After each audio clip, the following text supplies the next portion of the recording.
नमस्कार। आप सभी का बहुत बहुत स्वागत है आपके अपने YouTube चैनल अभ्यास मंत्रा पर। दोस्तों, यूपी टेट पेपर 2 के लिए सामाजिक अध्ययन विषय की तैयारी के लिए एक बेहतरीन प्रैक्टिस टेस्ट सीरीज चल रही है हमारे चैनल पर, जिसमें कि आज प्रैक्टिस सेट 4 में हम लोग चर्चा करने वाले हैं कुछ महत्वपूर्ण प्रश्नों पर। मुझे उम्मीद है और पूरा भरोसा भी है कि अगर आप हमारी पूरी सीरीज को फॉलो करेंगे तो निश्चित रूप से ही आपको पेपर में बहुत ज़्यादा लाभ होगा। तो चलिए दोस्तों, आज के प्रैक्टिस सेट को हम लोग शुरू करते हैं। दोस्तों, पहला प्रश्न है और बहुत ही महत्वपूर्ण प्रश्न है कि गुप्त काल में सार्थवाह शब्द का प्रयोग निम्नलिखित में किसके लिए किया जाता था। देखिए दोस्तों, जिला प्रशासन के मुख्य अधिकारी के लिए। देखिए, गुप्त काल में जिले को कहते थे विषय। क्या कहते थे? विषय। तो जिले के अधिकारी को कहते थे विषयपति।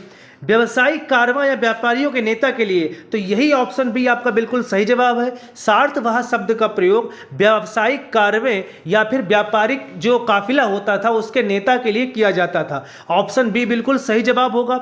सेना के मुख्य सेनापति के लिए महाबलाधिकृत शब्द का प्रयोग किया जाता था और शाही टकसाल के प्रधान के लिए लक्षणाध्यक्ष शब्द का प्रयोग किया जाता था। अगला प्रश्न है, निम्नलिखित में से कौन सी नदी भ्रंश घाटी से होकर बहती है। देखिए दोस्तों, दो नदियां याद रखिएगा, एक तो तापी और इसके अलावा याद रखिएगा नर्मदा। ये दोनों नदियां भ्रंश घाटी से होकर बहती हैं, जबकि बाकी सभी नदियां गोदावरी, कृष्णा, कावेरी ये सामान्य ढलान से होकर ही बहती हैं।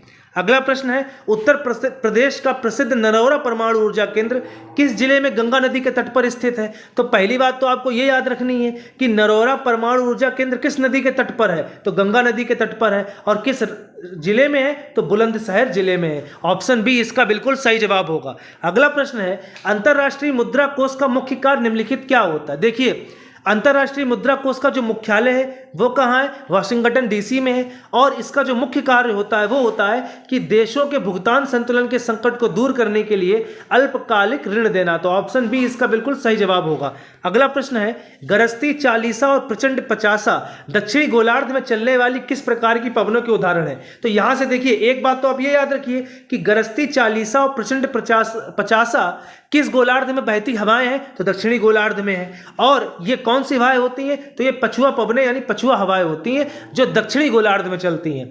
अगला प्रश्न है, जेट स्ट्रीम नामक तीव्र गति से चलने वाली पवनें वायुमंडल की किस परत के ऊपरी भाग में पाई जाती हैं। देखिए, सबसे निचली परत होती है वायुमंडल की क्षोभ मंडल, और क्षोभ मंडल के ऊपर आती है समताप मंडल। तो दोस्तों, क्षोभ मंडल के ऊपरी हिस्से में और समताप मंडल के निचले हिस्से में यहां पर जेट स्ट्रीम नामक पवनें पाई जाती हैं। तो ऑप्शन ए इसका सही जवाब होगा, क्षोभ मंडल के ऊपरी भाग में और समताप मंडल के निचले भाग में।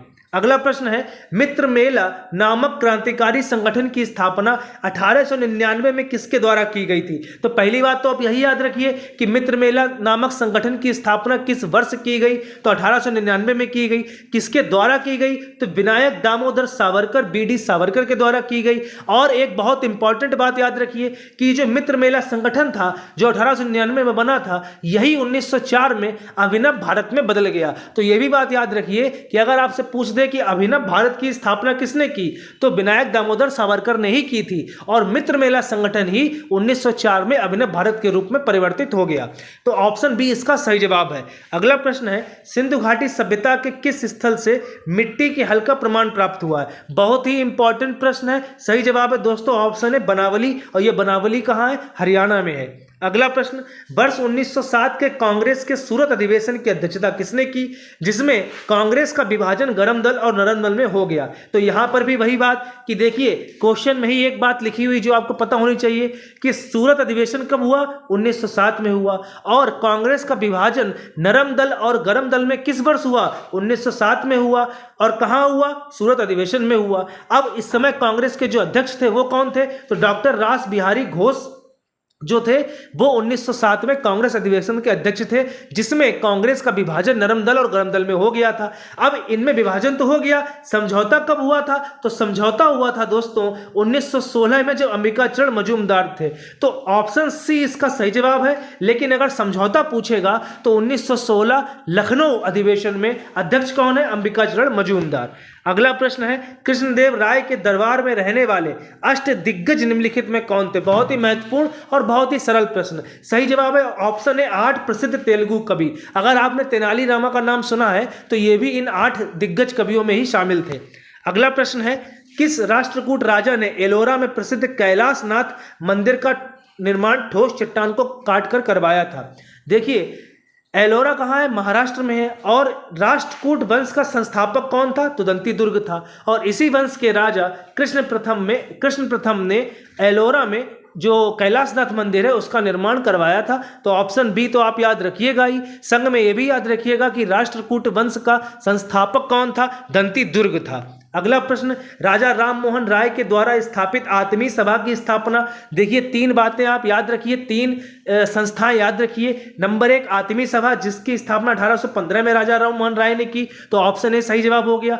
1828 में इन्होंने की थी ब्रह्म सभा की स्थापना, समाज नहीं, ब्रह्म सभा की स्थापना। और 1825 में इन्होंने की थी दोस्तों वेदांत सोसाइटी की स्थापना। तो ये भी बात आप याद रखिएगा।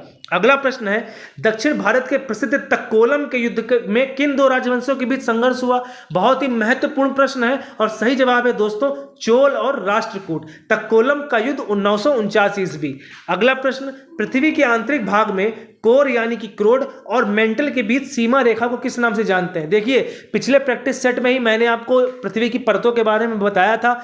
देखिए, आप अगर अभ्यास मंत्रा के सारी सीरीजों को फॉलो करते हैं, चाहे संस्कृत की हो, हिंदी की हो, सामाजिक विषय की हो, पर्यावरण की हो, तो निश्चित रूप से वही प्रश्न यहाँ कराए जा रहे हैं जो पेपर में फंसने की बिल्कुल 99% गारंटी है दोस्तों। तो वीडियो अगर अच्छा लग रहा हो, प्रश्न अच्छे लग रहे हो, तो वीडियो को लाइक जरूर कर दीजिएगा, आपसे रिक्वेस्ट है। और अगर चैनल पर नए हैं तो चैनल को सब्सक्राइब भी कर दीजिए दोस्तों। इसका सही जवाब होगा ऑप्शन बी, गुटेनबर्ग असंतत्य। यहाँ पर गुटेनबर्ग असंतत्य की जगह पे गुटेनबर्ग असंबद्धता भी लिखा हो सकता है। तो आप गुटेनबर्ग याद रखिए, फिर आगे कुछ भी हो वही सही होगा। अगला प्रश्न है, प्रायद्वीपीय भारत के पश्चिमी तट पर स्थित अष्टमुडी झील किस प्रकार की झील का उदाहरण है? तो अष्टमुडी झील जो है वो लैगून झील का उदाहरण है, ऑप्शन ए। अगला प्रश्न, भारत का प्रसिद्ध बांधवगढ़ राष्ट्रीय उद्यान किस राज्य में है? तो देखिए, अगर कभी भी पेपर में राष्ट्रीय उद्यान पूछे और आपको अगर ना आता हो तो मध्य प्रदेश अगर ऑप्शन में हो तो जरूर लगाई, क्योंकि मध्य प्रदेश में भर भर के राष्ट्रीय उद्यान है। और इसका सही जवाब भी ऑप्शन बी, मध्य प्रदेश। अगला प्रश्न है, पृथ्वी की सतह पर 2 देशांतर रेखाओं के बीच की अधिकतम दूरी कहां पर होती है? देशांतर रेखाएं क्या होती हैं? तो जो ग्लोब पर खड़ी रेखाएं होती हैं वो होती हैं देशांतर रेखाएं, और ग्लोब पर जो पड़ी रेखाएं होती हैं वो होती हैं अक्षांश रेखाएं। तो ऑप्शन सी इसका सही जवाब होगा, भूमध्य रेखा पर देशांतर रेखाओं के बीच की दूरी अधिकतम होती है। अगला प्रश्न, प्रसिद्ध स्ट्रोम्बोली ज्वालामुखी जिसे भूमध्य सागर का प्रकाश स्तंभ कहा जाता है। तो याद रखिए, भूमध्य सागर का प्रकाश स्तंभ क्या है? स्ट्रोम्बोली ज्वालामुखी को कहते हैं। किस देश के नियंत्रण में है? तो इटली के नियंत्रण में है, ऑप्शन ए याद रखिएगा। अगला प्रश्न, भारतीय संविधान के अंतर्गत मूल कर्तव्यों की कुल संख्या वर्तमान में कितनी है? देखिए, सबसे पहले आप ये याद रखिए कि मूल कर्तव्य मूल संविधान में 10 थे। देखिए, कभी भी अगर ये मूल शब्द आ जाए तो याद रखिए कि संविधान जब बना तब की पूछा जा रहा है, तो तब का डेटा लिखना है आपको। तो मूल संविधान में मौलिक कर्तव्यों की संख्या 10 थी। फिर 86वां संविधान संशोधन 2002 हुआ, जिसमें कि मूल कर्तव्यों की संख्या 11 कर दी गई। और मूल कर्तव्यों से संबंधित अनुच्छेद कौन सा है? तो अनुच्छेद 51 का। तो ये सब बातें भी आप याद रखिएगा, यहां से मुझे उम्मीद है कि एक प्रश्न जरूर बन जाएगा। अगला प्रश्न, लोकसभा अध्यक्ष अपना त्यागपत्र निम्नलिखित में किसे सौंपते हैं? बहुत ही सरल लेकिन बहुत ही कंफ्यूजन वाला प्रश्न। देखिए, लोकसभा अध्यक्ष जो अपना त्याग पत्र है भारत के राष्ट्रपति को नहीं सौंपते, भारत के प्रधानमंत्री को भी नहीं सौंपते और संसदीय कार्य मंत्री को भी नहीं सौंपते। वो सौंपते हैं अपना त्याग पत्र लोकसभा के उपाध्यक्ष को। लोकसभा का उपाध्यक्ष अगर त्याग पत्र देगा तो अध्यक्ष को दे देगा, अध्यक्ष देंगे तो उपाध्यक्ष को दे देंगे। ऑप्शन सी इसका सही जवाब होगा। दोस्तों, अगर प्रश्न अच्छे लग रहे होंगे तो वीडियो को लाइक जरूर कर दीजिए और चैनल को सब्सक्राइब भी करते रहिए। अगला प्रश्न, लोकसभा की प्रथम महिला अध्यक्ष निम्नलिखित में से कौन चुनी गई थी? तो लोकसभा की प्रथम महिला अध्यक्ष जो चुनी गई थी वो थी ऑप्शन बी, मीरा कुमार जी। तो याद रखिएगा, ऑप्शन बी मीरा कुमार पहली लोकसभा अध्यक्ष थी जो महिला थी। अगला प्रश्न है कि वर्ष 1916 का प्रसिद्ध लखनऊ समझौता किसके बीच हुआ था? तो इसके बारे में हम लोग चर्चा कर ही चुके हैं। किसके बीच हुआ था? तो ये हुआ था गरम दल और नरम दल के बीच में, जो 1907 में विभाजित हो गई थी कांग्रेस। तो ऑप्शन बी याद रखिएगा। और लखनऊ समझौता में, लखनऊ अधिवेशन में कौन अध्यक्ष था? तो अंबिकाचरण मजूमदार जी थे। अगला प्रश्न है, जोग जलप्रपात जो भारत के सबसे ऊंचे झरनों में से एक है किस राज्य में है और किस नदी पर? दोनों ही बहुत इंपॉर्टेंट है तो कर्नाटक राज्य में है और शरावती नदी पर है। तो दोनों ही चीज़ें आप याद रखिएगा कि बहुत इंपॉर्टेंट है ये प्रश्न के लिए। किस राज्य में है कर्नाटक, किस नदी पर है, तो शरावती। अगला प्रश्न है लोकसभा की प्रथम महिला अध्यक्ष। तो ये प्रश्न तो दोस्तों हो ही चुका है। तो दोस्तों आज के वीडियो में इतना ही। उम्मीद है कि आपको वीडियो पसंद आया होगा, प्रश्न अच्छे लगे हों तो वीडियो को लाइक जरूर कर दीजिए, शेयर जरूर कीजिए जिनको आवश्यक हो। तो दोस्तों बहुत बहुत धन्यवाद।